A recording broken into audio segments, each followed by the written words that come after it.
जय हिंद फ्रेंड्स, कैसे हैं आप लोग। नमस्कार। मैं एल शर्मा फिर से आप सभी का टॉपर्स नगरी में स्वागत करता हूं।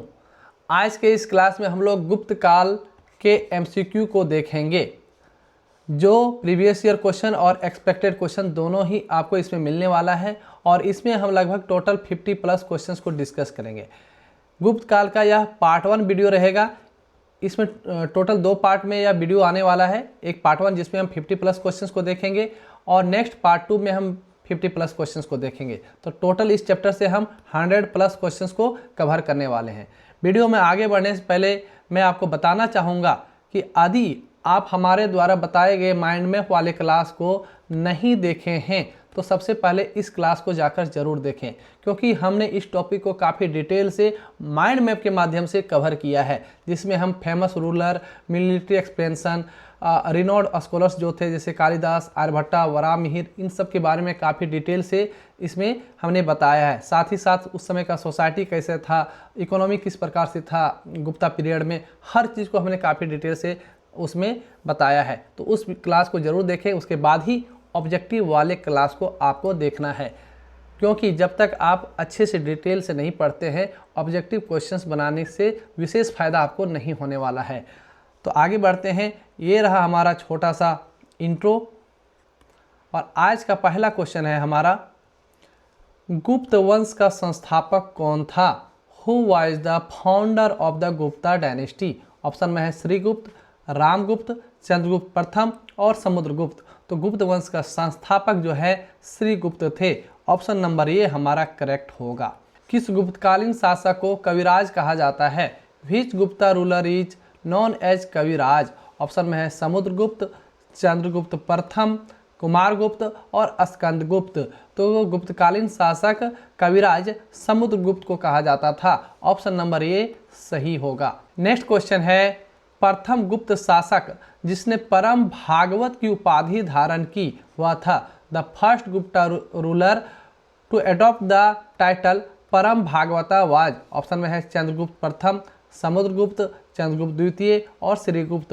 तो परम भागवत के नाम से अपने आप को चंद्रगुप्त द्वितीय ने इस उपाधि को धारण किया था। ऑप्शन नंबर सी हमारा करेक्ट होगा। नेक्स्ट क्वेश्चन है, कौन सा राजवंश हुनों के आक्रमण से अत्यंत विचलित हुआ? ऑप्शन में है मौर्य, कुषाण, गुप्त और शुंग। तो कुषाण वंश सबसे ज़्यादा हुनों के आक्रमण से सबसे ज़्यादा विचलित हुआ था। ऑप्शन नंबर बी हमारा सही होगा। नेक्स्ट क्वेश्चन है, शक विजेता किसे जाना जाता है? Who is known as the Shakari और conqueror of the Shakas? Option में है चंद्रगुप्त प्रथम, समुद्रगुप्त, चंद्रगुप्त द्वितीय और कुमारगुप्त। तो शक विजेता के नाम से समुद्रगुप्त को जाना जाता है। ऑप्शन नंबर बी करेक्ट होगा। नेक्स्ट क्वेश्चन है, निम्न में से किस काल में स्त्रियों की पुरुषों से बराबरी थी? In which period did women enjoy equality with men? Option में है गुप्त काल, मौर्य काल, चोलों में और इनमें से कोई नहीं।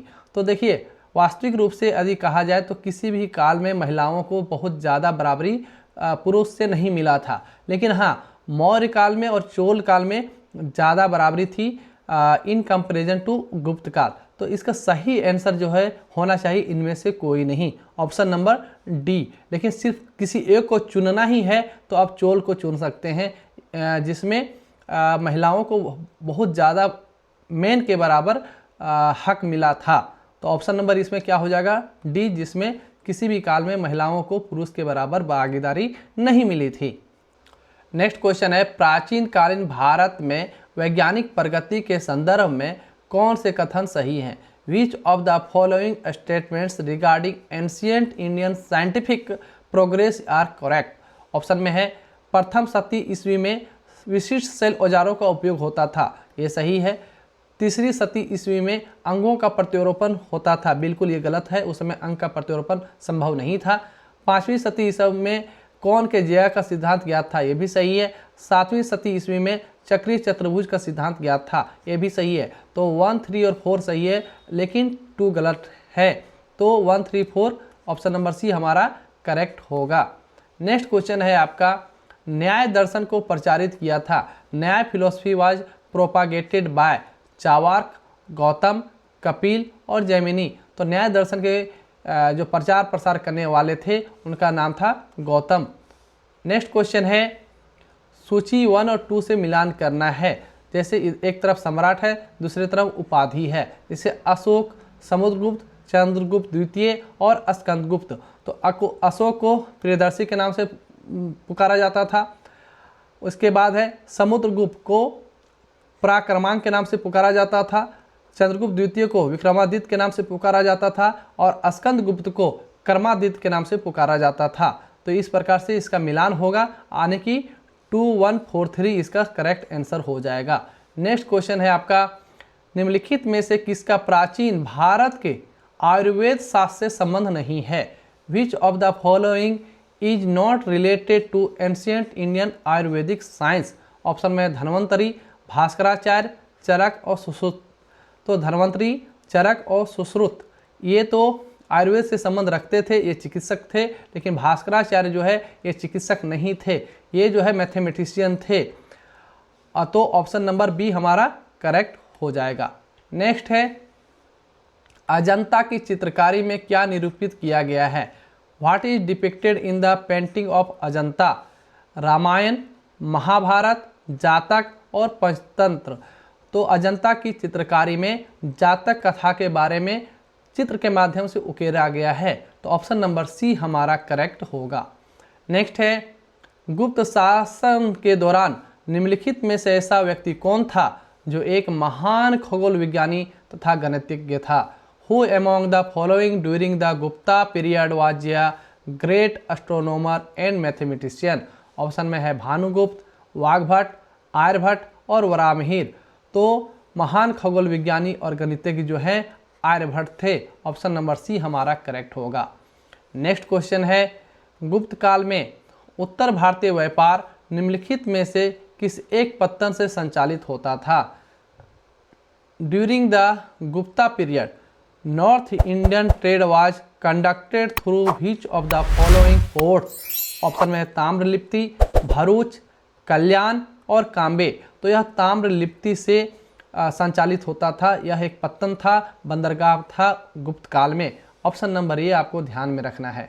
नेक्स्ट है, गुप्त साम्राज्य के पतन के विभिन्न कारण थे, निम्नलिखित कथनों में से कौन सा कारण नहीं था? Which of the following was not a reason for the decline of Gupta empire? Option में है हून आक्रमण, प्रशासन का सामंतीय ढांचा, उत्तरवर्ती गुप्तों का बौद्ध धर्म स्वीकार करना और अरब आक्रमण। तो देखिए, हून आक्रमण से भी परेशान था गुप्त साम्राज्य, ये कारण था। प्रशासन का धीरे धीरे सामंत में बदल गया था, वो भी एक कारण था। और बौद्ध धर्म स्वीकार नहीं करना, ये भी एक कारण था। लेकिन अरब आक्रमण जो है 1192 के आसपास में अरब लोग धीरे धीरे भारत तरफ आने लगे थे, तो ये कारण तो बिल्कुल नहीं है। तो प्रथम 3 कारण है जो उसका पतन का कारण था। तो चौथा कारण ऑप्शन नंबर डी गुप्त साम्राज्य के पतन का कारण नहीं होगा। नेक्स्ट क्वेश्चन है आपका, इलाहाबाद स्तंभ अभिलेख निम्नलिखित में से किस एक से संबंध है? The Allahabad pillar inscription is related to which of the following? Option में महापद्मनंद, चंद्रगुप्त मौर्य, अशोक और समुद्रगुप्त। तो इलाहाबाद का स्तंभ लेख जो है वह समुद्रगुप्त से संबंधित है। ऑप्शन नंबर डी करेक्ट होगा। नेक्स्ट है, ईसा की 3री शताब्दी से जबकि हून आक्रमण से रोमन साम्राज्य समाप्त हो गया, भारतीय व्यापारी अधिकाधिक निर्भर हो गए। From the 3rd century CE as the Roman empire collapsed due to Huna invasion, Indian trade increasingly relied on अफ्रीकी व्यापार पर, पश्चिमी यूरोप व्यापार पर, दक्षिण पूर्व एशियाई व्यापार पर और मध्य पूर्वी व्यापार पे। तो ये जो है दक्षिण पूर्वी एशियाई व्यापार पे आश्रित हो गए थे। इंडियंस जितने भी व्यापारी थे, इनका जो ट्रेड था साउथ एशियन ट्रेड में कन्वर्ट हो गया था। ऑप्शन नंबर सी हमारा करेक्ट होगा।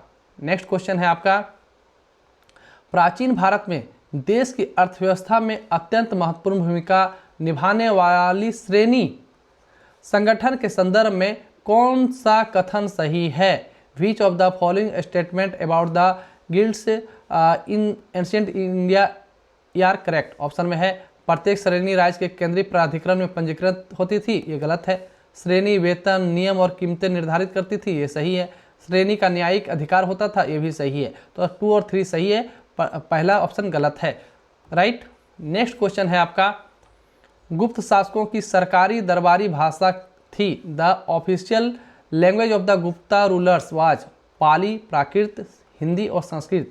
तो गुप्त शासकों की सरकारी भाषा जो है, यानी कि जो उनके दरबारी भाषा थी, दरबार में चलने वाला जो भाषा था वो था संस्कृत। ऑप्शन नंबर डी हमारा करेक्ट होगा।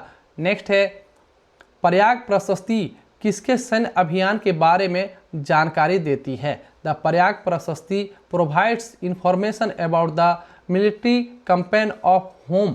ऑप्शन में है चंद्रगुप्त प्रथम, समुद्रगुप्त, चंद्रगुप्त द्वितीय और कुमारगुप्त। तो प्रयाग प्रशस्ति अभिलेख जो है समुद्रगुप्त के बारे में हमें जानकारी प्रदान करता है। ऑप्शन नंबर बी करेक्ट होगा।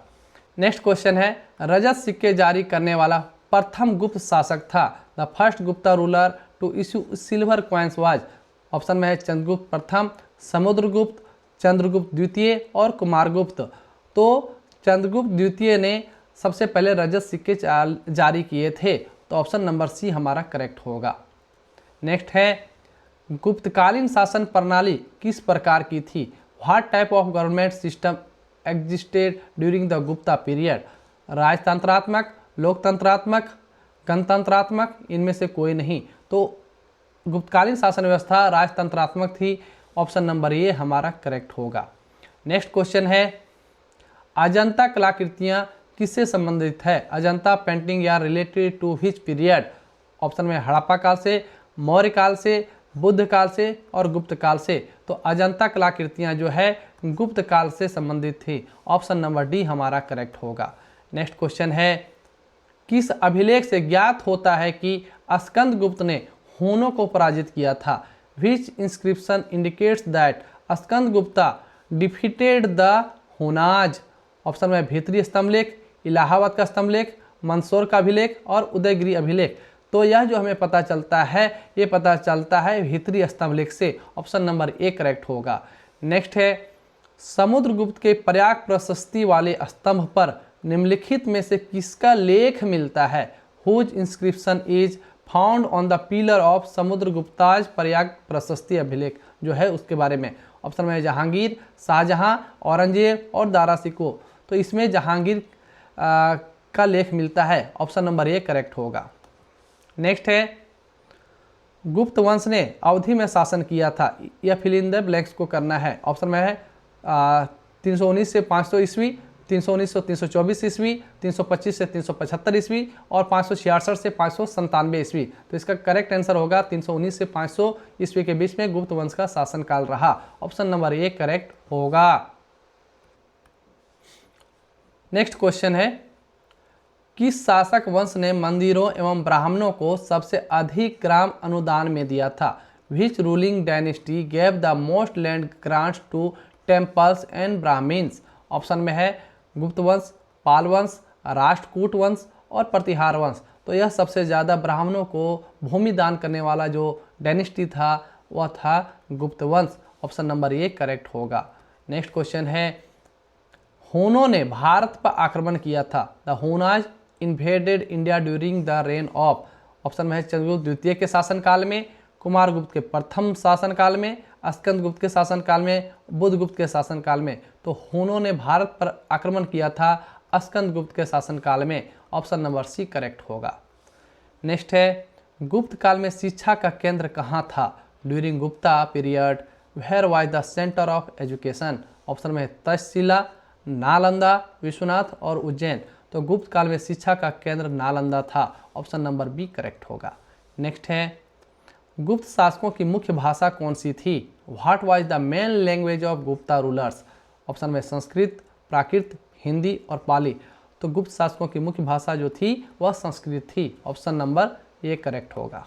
नेक्स्ट है, गुप्तकालीन शासन प्रणाली कैसी थी। What type of governments existed during Gupta period. Option में है गणराज्य, लोकतंत्र, राजतंत्र और साम्राज्य। तो उस समय राजतंत्र था, मोनार्की था। गुप्तकालीन शासन व्यवस्था जो थी वो राजतंत्रात्मक थी। ऑप्शन नंबर सी करेक्ट होगा। नेक्स्ट है, गुप्तकालीन काल में किस धर्म को बढ़ावा मिला। विच religion was promoted during Gupta period. Option में है बौद्ध धर्म, जैन धर्म, हिंदू धर्म, इस्लाम धर्म। क्योंकि गुप्त काल के लोग सभी को संरक्षण दिए थे, लेकिन हिंदू धर्म उनका मुख्य धर्म था जिनको वो संरक्षण प्रदान किए थे। तो ऑप्शन नंबर सी करेक्ट होगा। नेक्स्ट है, भारत का नेपोलियन किसे कहा जाता है? वेरी वेरी इंपॉर्टेंट है, बार बार एग्जाम में रिपीट होता है। Who is called the Napoleon of India? Option में है चंद्रगुप्त मौर्य, चंद्रगुप्त द्वितीय, विक्रमादित्य, अशोक, समुद्रगुप्त। तो समुद्रगुप्त को भारत का नेपोलियन कहा जाता है। ऑप्शन नंबर डी करेक्ट होगा। नेक्स्ट क्वेश्चन है, कालिदास किसके शासनकाल में थे? During whose reign did Kalidasa live? Option में समुद्रगुप्त, अशोक, चंद्रगुप्त प्रथम और चंद्रगुप्त द्वितीय। तो कालिदास जो है चंद्रगुप्त द्वितीय के शासनकाल में थे। ऑप्शन नंबर डी करेक्ट होगा। नेक्स्ट है, निम्नलिखित में शासकों में से किस एक ने 4 अश्वमेघों का संपादन किया था? Which one of the following rulers perform 4 Ashvamedha sacrifices? Option में पुष्यमित्र शुंग, प्रवरसेन प्रथम, समुद्रगुप्त प्रथम, चंद्रगुप्त द्वितीय।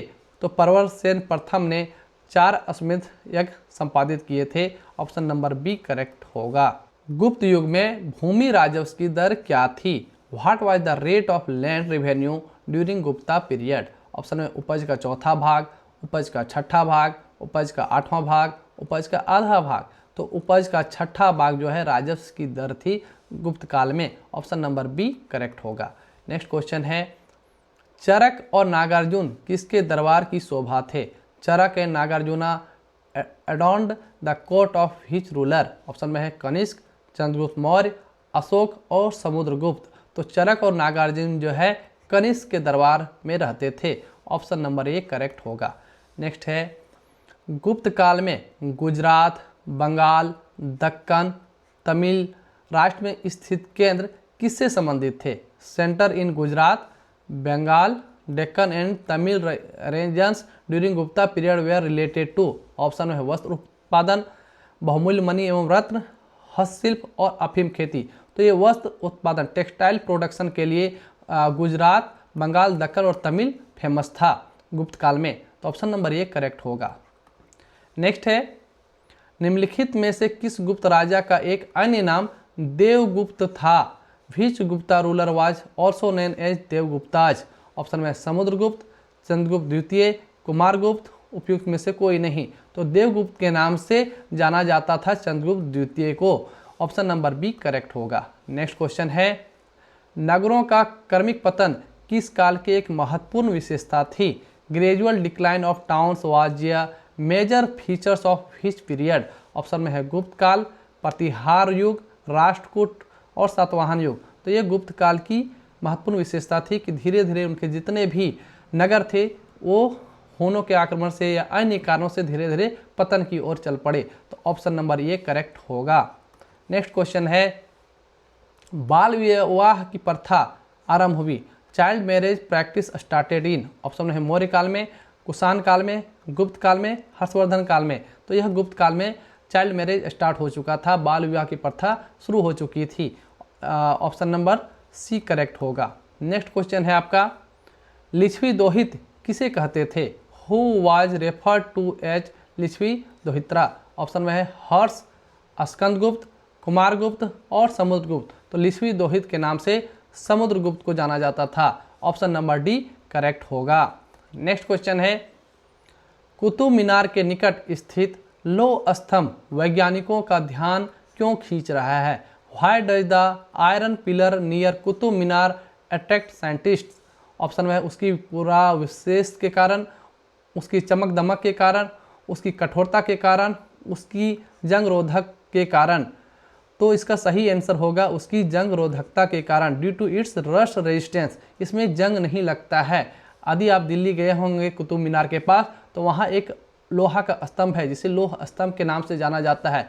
यह गुप्त काल में बना हुआ था और इसमें अभी तक जंग नहीं लगा है, इसलिए साइंटिस्ट पर रिसर्च करते हैं और वहाँ जाते रहते हैं इसे रिसर्च करने के लिए। ऑप्शन नंबर डी करेक्ट होगा। नेक्स्ट क्वेश्चन है आपका, सूची 1 और 2 को मिलान करना है। जैसे विक्रम संवत, शक संवत, गुप्त संवत और कली संवत कब स्टार्ट हुआ था? तो देखिए विक्रम संवत जो है स्टार्ट हुआ था 58 ईसा पूर्व में, शक संवत 78 ईस्वी में हुआ था। यहाँ पे ध्यान रखिएगा ये शक संवत जो है ईस्वी में है, 78 ईस्वी में है, ईसा पूर्व नहीं है। गुप्त संवत 320 है, कहीं पे 319 भी रहता है, तो कंफ्यूज नहीं होना है, राइट। और कलित संवत जो है 606 ईसा पूर्व में स्टार्ट हुआ था। तो ये चीज़ आपको ध्यान में रखना है। तो क्रम क्या हो जाएगा, 4 3 2 1।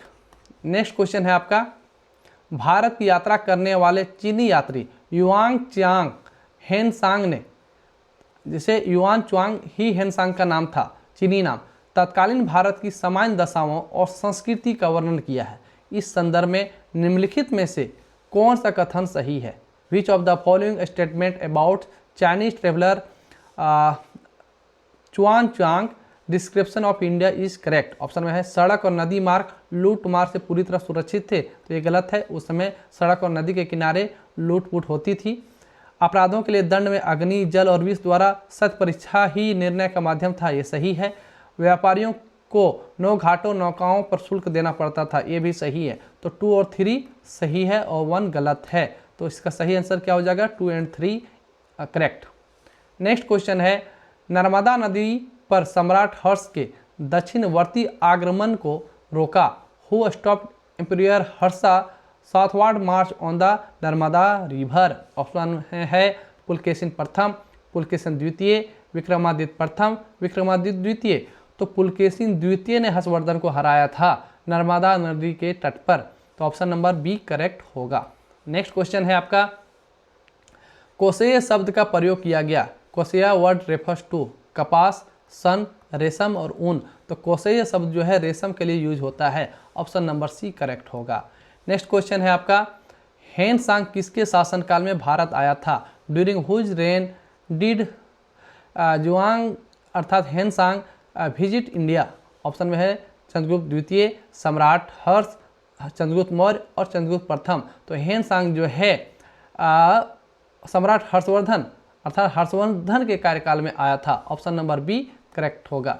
नेक्स्ट क्वेश्चन है आपका, निम्नलिखित कथन में से कौन सा 8वीं शताब्दी के अंत शंकराचार्य के बारे में सही नहीं है? Which of the following is not true about 8th century saint Shankaracharya? Option में है उन्होंने भारत के विभिन्न क्षेत्रों में 4 धाम स्थापित किए, बिल्कुल सही है। उन्होंने बौद्ध तथा जैन धर्मों के विस्तार पर रोक लगाई, ये भी कुछ हद तक सही है। उन्होंने प्रयाग को तीर्थराज का नाम दिया, ये गलत है। उन्होंने तीर्थराज प्रयाग को नहीं कहा था। उन्होंने वेदांत का प्रसार किया था, बिल्कुल उन्होंने किया था। तो ये बी और डी सही है और सी गलत है। तो सही आंसर क्या हो जाएगा, ये यहाँ पूछा गया सही नहीं है। तो 3rd नंबर अर्थात उन्होंने प्रयागराज को तीर्थराज नाम दिया था, ये गलत है। तो ऑप्शन नंबर सी करेक्ट होगा क्वेश्चन के अनुसार। नेक्स्ट है, निम्नलिखित में से कौन सा 4 धाम में सम्मिलित नहीं है? Which of the following is not included in 4 Dham? Option में पुरी है, द्वारका भी है, मानसरोवर नहीं है, रामेश्वरम है, राइट। तो पुरी, द्वारका, रामेश्वरम 4 धाम में आते हैं, लेकिन मानसरोवर नहीं है। तो ऑप्शन नंबर सी करेक्ट होगा। नेक्स्ट क्वेश्चन है आपका, हर्ष के साम्राज्य की राजधानी थी। What was the capital of Harsha's empire? Option में है कन्नौज, पाटलिपुत्र, प्रयाग और थानेश्वर। तो हर्ष के साम्राज्य की राजधानी जो थी वो कन्नौज थी। ऑप्शन नंबर ये करेक्ट होगा। नेक्स्ट है, निम्नलिखित में से अद्वैत वेदांत के अनुसार किसके द्वारा मुक्ति प्राप्त की जा सकती है? According to the Advaita Vedanta liberation अर्थात moksha can be attend through. Option में है ज्ञान के द्वारा, कर्म के द्वारा, भक्ति के द्वारा, योग के द्वारा। तो ज्ञान के द्वारा मोक्ष को प्राप्त किया जा सकता है, ऐसा वेदांत अद्वैत वेदांत का कहना है। तो ऑप्शन नंबर ये आपका करेक्ट होगा। नेक्स्ट क्वेश्चन है, हर्षवर्धन के शासनकाल में किस चीनी यात्री ने भारत की यात्रा की थी? Which Chinese traveler visited India during the reign of Harshvardhan? Option में फाहियान, हेनसांग, इसिंग और तारानाथ। तो हेनसांग जो है हर्षवर्धन के शासनकाल में आया था। तो ऑप्शन नंबर बी आपका करेक्ट होगा। नेक्स्ट क्वेश्चन है, सूची 1 और 2 को मिलान करना है। जैसे विशाखदत्त, वाराहमिहिर, चरक और ब्रह्मगुप्त। तो विशाखदत्त नाटक लिखते थे, सही है। वाराहमिहिर जो है खगोल वैज्ञानिक थे, सही है। चरक चिकित्सक थे, ये भी सही है। और ब्रह्मगुप्त गणितज्ञ थे। तो ये आपको ध्यान में रखना है, वेरी वेरी इंपॉर्टेंट है। अलग अलग तरीके से एग्जाम बार बार एग्जाम में रिपीट होते रहता है। किसी भी एग्जाम, चाहे एसएससी हो, रेलवे हो, स्टेट पीसीएस हो, सारे एग्जाम में ऐसे क्वेश्चन रिपीट होते हैं। तो ये चीज़ आपको ध्यान में रखना है। नेक्स्ट क्वेश्चन है आपका, निम्नलिखित कथनों पर विचार करना है। जैसे चीनी तीर्थयात्री फाहियान ने कनिष्क द्वारा आयोजित की गई चतुर्थ महान बौद्ध परिषद में भाग लिया, तो ये गलत है। कनिष्क के द्वारा जो आयोजित हुआ था वो फाहियान नहीं, हेनसांग आया था। फाहियान तो चंद्रगुप्त द्वितीय के कार्यकाल में था, तो फाहियान नहीं, यहाँ पे वो होना चाहिए, तो प्रथम स्टेटमेंट गलत है। नेक्स्ट है, चीनी तीर्थयात्री हेनसांग हर्ष से मिला और उसे बौद्ध धर्म का प्रतिरोध पाया, ये भी गलत है। चीनी तीर्थयात्री हेनसांग तो मिला, लेकिन हर्ष से मिलने के बाद वो पाया कि ये तो बौद्ध धर्म का समर्थक है और वह बौद्ध ज्ञान प्राप्त करने के लिए ही भारत आया था चीन से, तो ये दोनों स्टेटमेंट गलत है। तो इसमें ना ही एक सही है ना ही दो सही है, right, neither one neither two, both statement are incorrect. Next question है, निम्नलिखित शासकों में से किसने हर्षवर्धन को पराजित किया था? विच of the following rulers defeated Harshvardhan? Option में है कीर्तिवर्मन द्वितीय, विक्रमादित्य द्वितीय, पुलकेशिन प्रथम और पुलकेशिन द्वितीय। तो हर्षवर्धन को हराने वाला व्यक्ति जो है पुलकेशिन द्वितीय था। ऑप्शन नंबर डी हमारा करेक्ट होगा। नेक्स्ट क्वेश्चन है, आदि शंकर जो बाद में शंकराचार्य बने उनका जन्म हुआ था।